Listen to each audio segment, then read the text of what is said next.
मांगत तुलसीदास कर जोरे, बसहु राम सिय मानस मोरे। तुलसीदास जी प्रभु राम की उन विशेषताओं के बारे में हमें बता रहे हैं जिन्हें हम सहजता से जानते हुए भी जान नहीं पाते। उनका व्यवहार देखते हैं किंतु उनके व्यवहार के भीतर से उनकी उस विशेषता का सार नहीं निचोड़ पाते। वह अमृत की जो बूंद है उसे अपनी जीभ पर टपका नहीं पाते,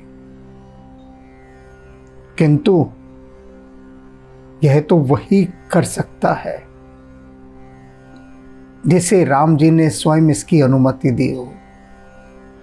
दूसरे के लिए कर पाना बहुत संभव नहीं होता। यह अब फूल के भीतर से अगर रस खींचकर शहद बनाना है तो कोई मशीन नहीं बना सकती, कोई व्यक्ति नहीं बना सकता।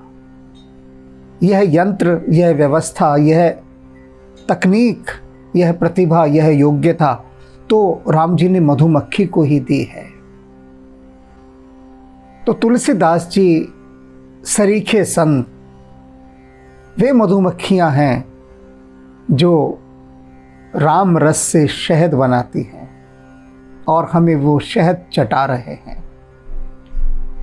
तो आज इस शहद की जो बूंद है इसे बस अपने में समा लीजिएगा, इसके स्वाद को, इसकी सुगंध को। नाहिन और को शरण लायक दूजो, कहते हैं संसार में और कोई भी ऐसा नहीं है दूसरा जिसकी आप शरण में जा सके, कोई भी। श्री रघुपति सम विपत्ति निवारण, वे श्री रघुपति राम जी ही हैं, प्रभु राम ही हैं जो विपत्ति के निवारक हैं, संकटों को दूर करने वाले हैं। अब यह शब्द कितनी बार सुना होगा कि वे संकटों को दूर करने वाले हैं, बहुत बार सुना होगा। आज इसे समझाऊंगा भी कि किस प्रकार से वे अन्य सभी देवी देवताओं की अपेक्षाकृत सबसे पहले भक्तों के संकट हरते हैं। और कोई देवी देवता इतनी तीव्रता नहीं दिखाता भक्तों के संकट हरने के लिए। तभी तो तुलसीदास जी ने सबसे पहले यही कहा, नाहिन और को शरण लायक दूजो, श्री रघुपति सम विपत्ति निवारण। वे ही हैं जानकी वल्लभ प्रभु श्री राम, दशरथ नंदन श्री राम, जो विपत्तियों को तत्काल दूर करते हैं और अन्य कोई ऐसा संसार में नहीं है जिसकी शरण में जाया जा सके। काको सहज स्वभाव सेवक बस, और स्वभाव कैसा है इनका? ऐसा स्वभाव भी संसार में किसी का नहीं है कि जरा सी सेवा से वशीभूत हो जाते, जरा सी सेवा से। अब आप देखिए केवट ने क्या सेवा की है, बताइए जरा। एक अपनी नाव से प्रभु को गंगा ही तो पार कराई है, दिन भर में सैकड़ों लोगों को गंगा पार कराता है, सैकड़ों लोगों को। कौन सा बड़ा काम कर दिया बताइए, कौन सा बड़ा काम? कोई बड़ा काम नहीं है ना। काम है उसका गंगा पार उतारना, दुनिया को उतार रहा है। लेकिन जरा सी सेवा की है, तनिक, कि प्रभु को गंगा पार उतारा है। और केवट के ऐसे वशीभूत हो गए, ऐसे वशीभूत हो गए कि जो फल पाने के लिए अनंत अनंत अनंत जन्मों तक योगी, सन्यासी, महायोगी साधनाएं करते हैं, तप करते हैं, शरीर को सताते हैं, गलाते हैं, जलाते हैं, तब जाकर राम की कहीं एक झलक पाते हैं, झलक पाते हैं। और केवट क्या किया भाई? सिर्फ गंगा पार कराई और प्रभु से वचन ले लिया, कैसे वशीभूत कर लिया, और वशीभूत वे हो गए। वचन ले लिया कि यदि इसका मूल्य चुकाना है तो प्रभु बस वस्तु विनिमय प्रणाली का उपयोग कीजिए। मैंने आपको इस घाट से उस घाट उतारा, मैं यहाँ का नाविक हूँ। एक घाट ऐसा भी है जिसके खेवनहार आप हैं, जिसके नाविक आप हैं। आपको भी मेरे घाट आना पड़ा, मुझे भी आना पड़ेगा आपके घाट। अवश्यम भावी है आपके घाट आना। बस जब आपके घाट आऊं मुझे पहचान लीजिएगा और मुझे भी पार लगा दीजिएगा। बस इतनी सी बात। और प्रभु इतने सरल सेवा के वशीभूत हुए, सेवक के वशीभूत हुए, अपने सेवकों के तो वशीभूत हो जाते। कितना बड़ा उपकार मान रहे हैं राम, इतना बड़ा उपकार कि केवट ने मुझे गंगा पार कराई। और वे जगतपति जो सारे संसार को सब कुछ दे सकते हैं, क्योंकि संसार ही उनका बनाया हुआ है, अखिल ब्रह्मांड के निर्माता, वे जानकी वल्लभ संकुचित हैं, संकोच से भरे हुए हैं कि मेरे पास इसको उतराई देने के लिए भी कुछ नहीं, कुछ भी नहीं। सीता जी अपने आभूषण देना चाहती हैं केवट को, मना कर देता है, नहीं चाहिए आभूषण, नहीं चाहिए। और प्रभु उसे वह दे देते हैं जो उसे चाहिए। राम घाट से दूसरे अपने धाम ले जाने का अपना स्वीकार दे देते हैं, वह दे देते। काको सहज स्वभाव सेवक बस, काहि प्रणत पर प्रीति अकारण। और ऐसा कौन होगा संसार में दूसरा जो शरणागत में आए हुए को अकारण ही सब कुछ दे डाले, अपनी प्रीति दे डाले, सब कुछ। जो भी शरण में आ गया बिना किसी भेदभाव के।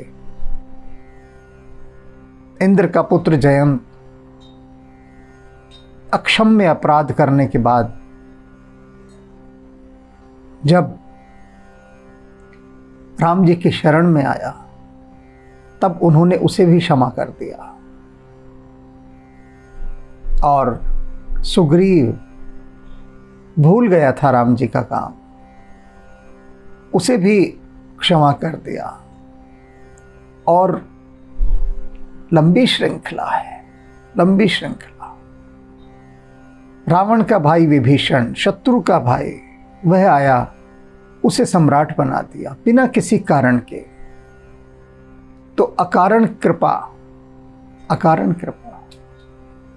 और राम जी कैसे हैं कि अपने भक्तों के कण मात्र के गुण को, कण मात्र का गुण, उसे सुमेरु पर्वत के समान बड़ा करके देखते हैं, बहुत बड़ा करके देखते हैं उसके गुण को। कैसे गुण को? जो कण मात्र हो। जन गुण अलप गणत सुमेरु कर, कि अपने भक्त का तो जरा सा भी गुण होगा उसे सुमेरु पर्वत के समान बड़ा जानकर, इतना बड़ा जानकर ऐसे उसका बखान करते हैं। कैसी भक्तों के प्रति इनके मन में प्रीति है। हनुमान जी ने सेवा की राम जी की, उनका ये गुण बताते बताते राम जी अघाते नहीं हैं। भरत जी को तो कहते ही रहे, भरत भाई कपि सो ओरण हम नाही। क्या बात कहती है कि हनुमान के ऋण से मैं ऋण मुक्त हो ही नहीं सकता। हनुमान की इस सेवा से, हनुमान के इस गुण से सुमेरु पर्वत के समान बड़ा करके दिखा दिया। सुमेरु पर्वत और अवगुण कोटि बिलोक विसारन, और भक्त के करोड़ों अवगुण हो उसके अंदर, देखते ही नहीं उसके अवगुणों की तरफ, बिसरा देते हैं, लेट गो, नहीं देखते उसके अवगुणों की तरफ, केवल उसके गुणों को ही देखते हैं। अब यह मत समझ लीजिएगा कि प्रभु के भक्त में जो अवगुण हैं वे कहते हैं कि इन अवगुणों को रखो अपने पास, मैं इनको कंसीडर ही नहीं करता, इनकी गणना ही नहीं करता। इसका अर्थ ये नहीं है कि कहीं भक्त ये सोच सोच कर खुश हों कि अच्छा प्रभु हमारे अवगुणों की तरफ देखते ही नहीं तो खूब अवगुण करें।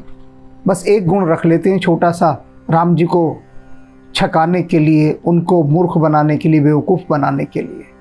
कि तो तुलसीदास जी ने कह दिया कि भक्त के एक गुण पर ही रीझ जाते हैं और बाकी करोड़ों अवगुणों को वो देखते ही नहीं। तो ये भैया इससे बढ़िया भगवान तो कोई मिलने वाले नहीं है। वो तो तुलसीदास जी ने शुरू में कह दिया, कोई और दूसरा है ही नहीं राम जी के अलावा। और ये क्वालिटी ही मिल जाए कि हम लाख पाप करें, लाख अपराध करें, लाख दोष करें, लाख नहीं, यहाँ तो करोड़ों कहा गया है, कि उन करोड़ों की तरफ राम जी देखते ही नहीं। इसका यह अर्थ लोग अपनी सुविधा के अनुसार लेना चाहेंगे। अच्छा लगता है ना कि भाई पाप दोष अपराध जितनी मर्जी करो, राम जी ने तो देखना ही नहीं है। यह अर्थ नहीं है। इसका अर्थ वह है जो आप समझना ही नहीं चाहते या समझ नहीं रहे हैं। अवगुण कोटिक बिलोक विसारन, करोड़ों अवगुण हो, उनकी ओर देखते ही उनको बिसरा देते हैं, यानी सबको जला देते हैं। यह इसका अर्थ है वास्तविक। यह नहीं है कि देखकर अनदेखा कर देते हैं कि भैया रे करो खूब करप्शन, खूब लूटो देश को, खूब सताओ संसार को, मैं देखूंगा ही नहीं तुम्हारे इन पापों की तरफ। ये नहीं, बल्कि उनकी ओर देखते ही वे उनको भस्म कर देते। अपने भक्त के भीतर राम जी अहंकार नहीं रहने देते, न कोई दोष रहने देते हैं। ऐसी धुलाई करते हैं, उसकी ऐसी धुलाई करते हैं जैसे धोबी घाट पर कपड़े पटक पटक कर धोता है। धो डालते हैं राम जी पूरा। तब बारी आती है भक्त बनने की, ऐसे नहीं।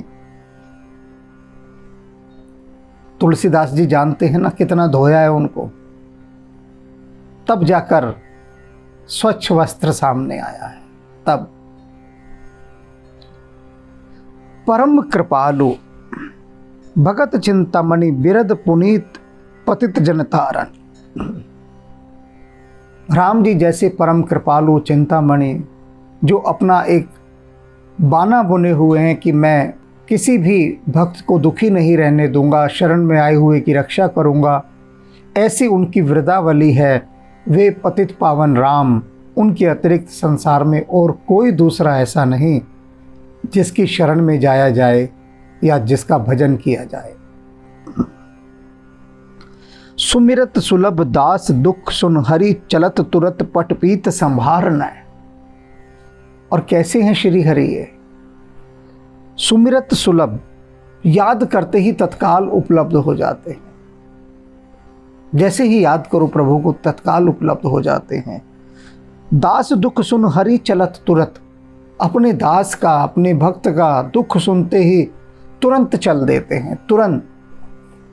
पटपीत संभारना, और इतना भी अवकाश नहीं लेते कि जरा अपना पीतांबर तो संभाल लें।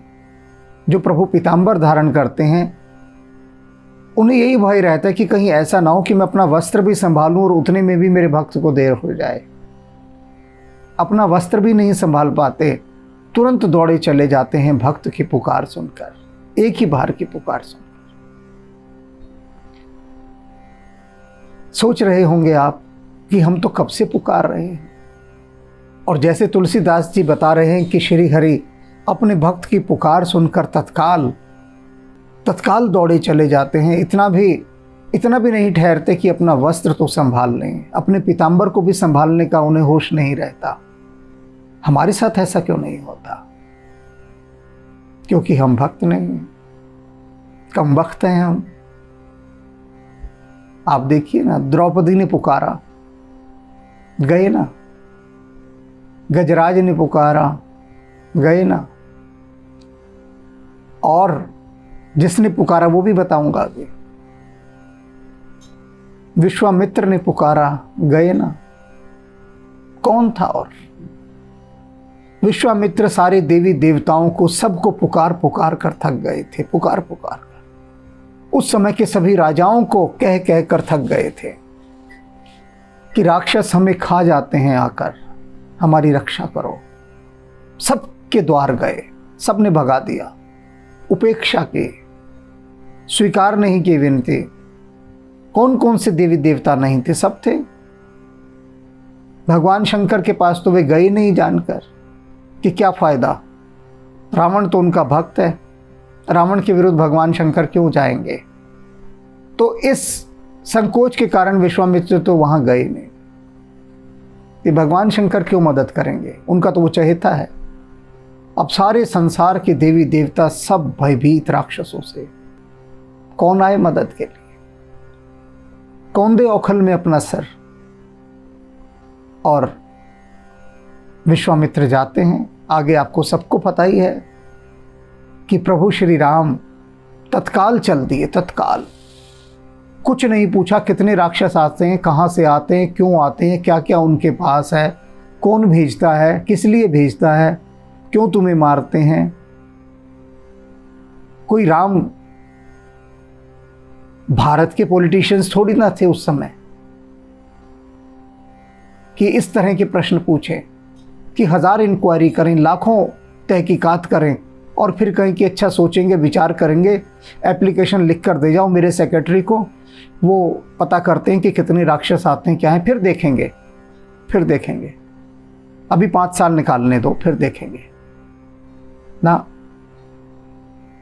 इधर सुनना था और प्रभु श्री राम बोले चलिए गुरुदेव, कुछ नहीं पूछा ताछा, क्या पूछताछ करने, देखेंगे ही, बस चल के निपटेंगे, पूछताछ क्या करनी है। कोई ऐसा संसार में, कोई है ऐसा राजा जो बस एक पुकार पर तत्काल सक्रिय हो उठे, एक्शन ले ले,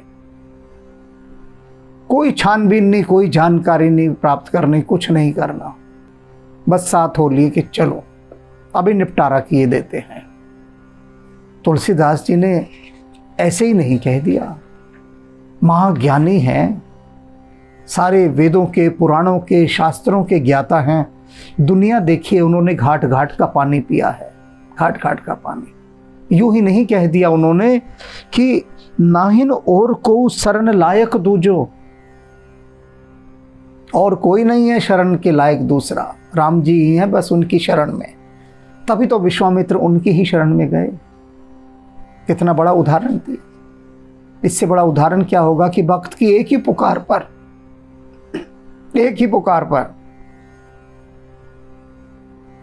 तत्काल साथ चल दिए। लक्ष्मण जी भी साथ हो लिए। कौन जाता है?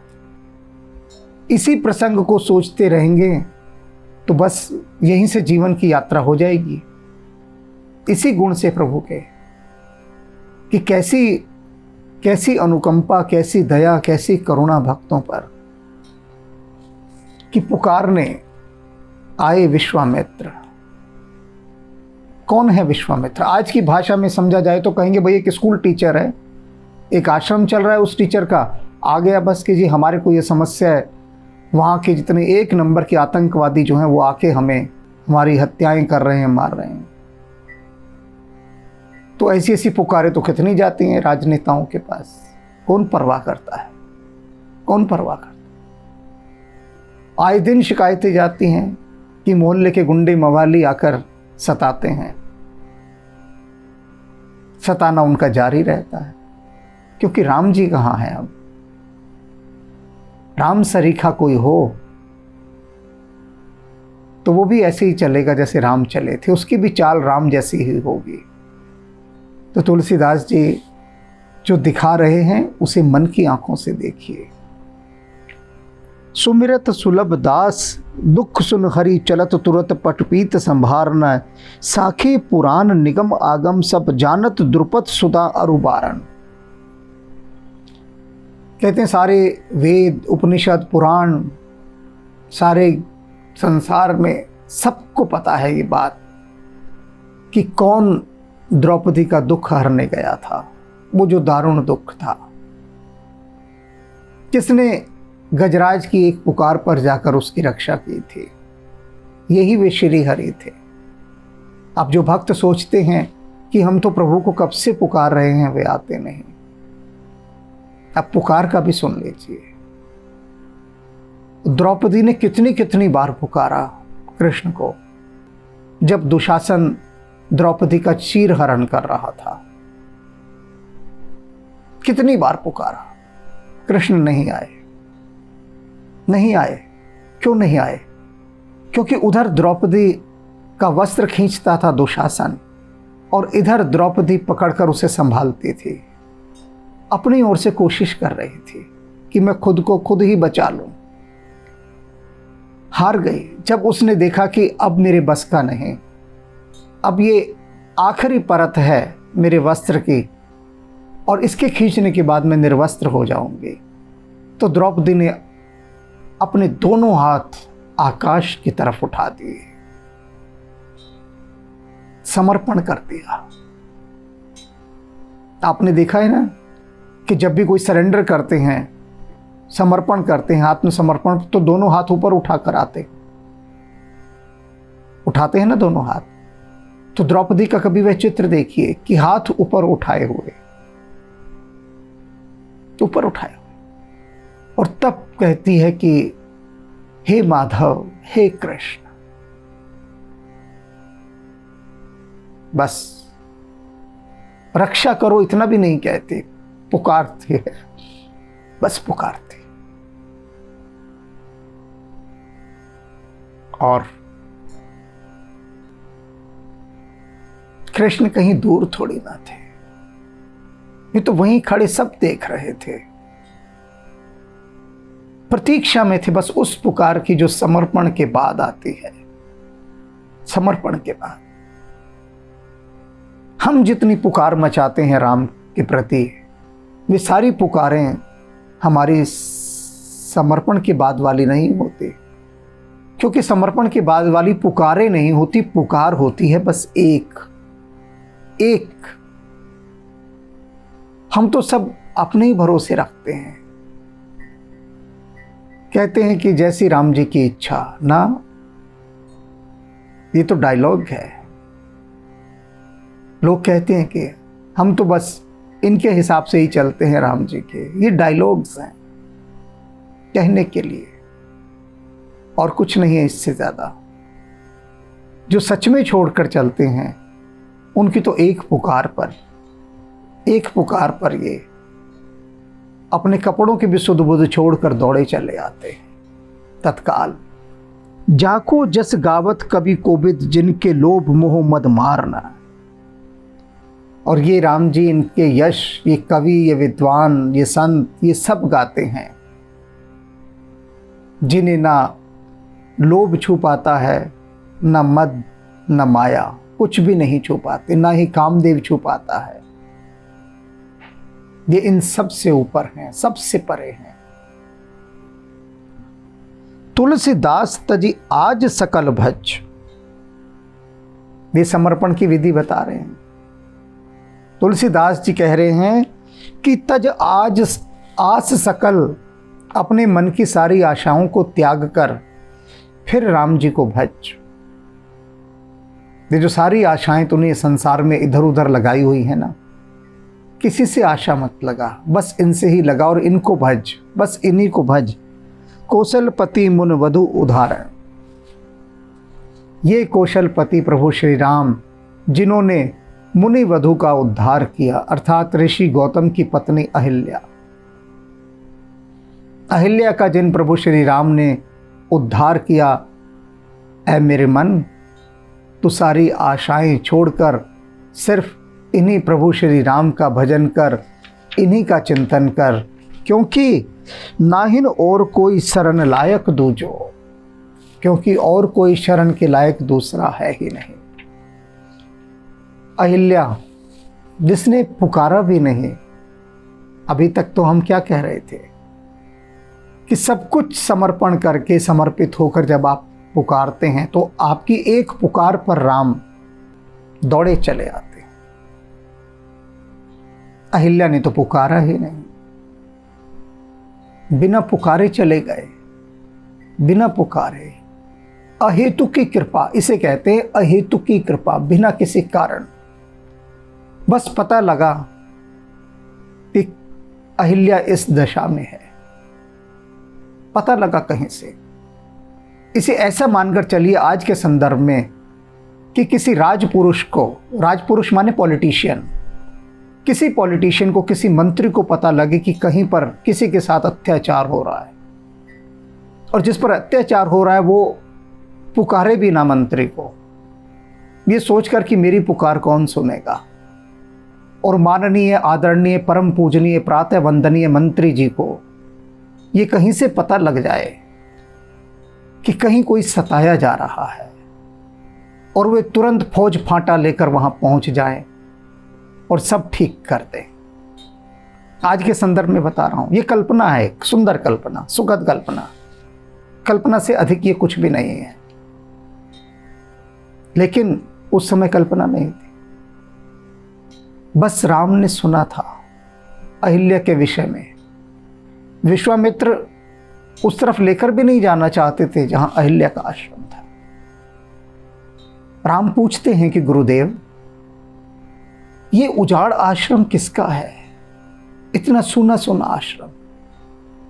तो विश्वामित्र कहते हैं छोड़ो राम, छोड़ो, चलो हम आगे चलते हैं यात्रा पर।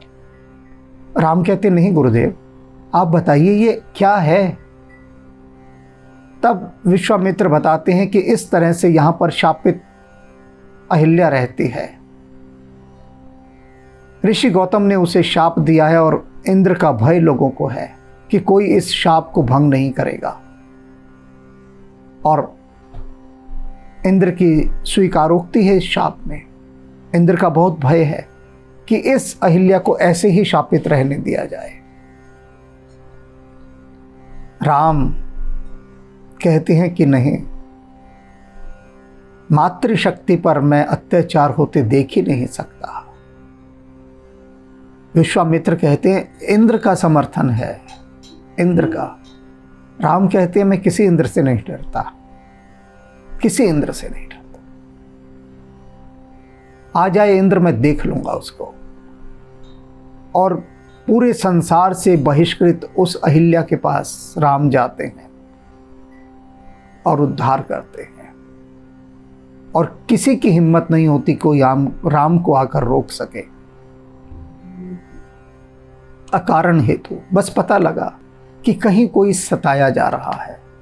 तो बताइए, बताइए कौन है ऐसा प्रभु जो अकारण इस प्रकार से कृपा करे, अकारण, बिना पुकारे। यहां तो एप्लीकेशन लिख लिख के थक जाते हैं, तब कोई सुनवाई नहीं होती, और राम तो बिना एप्लीकेशन के ही सहायता करने पहुंच जाते हैं। इसीलिए तो तुलसीदास जी इस बात को बलपूर्वक कह रहे हैं, नाहिन और कोई शरण लायक दूजो, श्री रघुपति सम विपत्ति निवारण।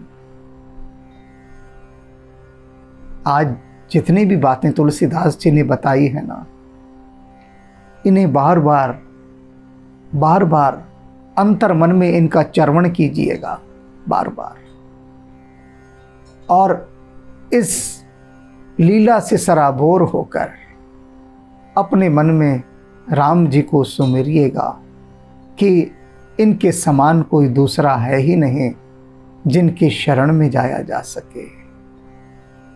राम राम, राम राम, राम राम। दुलारे, मेरे राम दुलारे, मेरे राम दुलारे, मेरे राम दुलारे। ना मंत्र जानू ना क्रिया, ना जानू विधि विधान, ना मंत्र जानू ना क्रिया, ना जानू विधि विधान। भावों से तोहे बांधू में, बंध जाओ मेरे हनुमान। भावों से तोहे बांधू में, बंध जाओ मेरे हनुमान। बंध जाओ मेरे हनुमान, बंध जाओ मेरे हनुमान। मेरे राम दुलारे, मेरे राम दुलारे,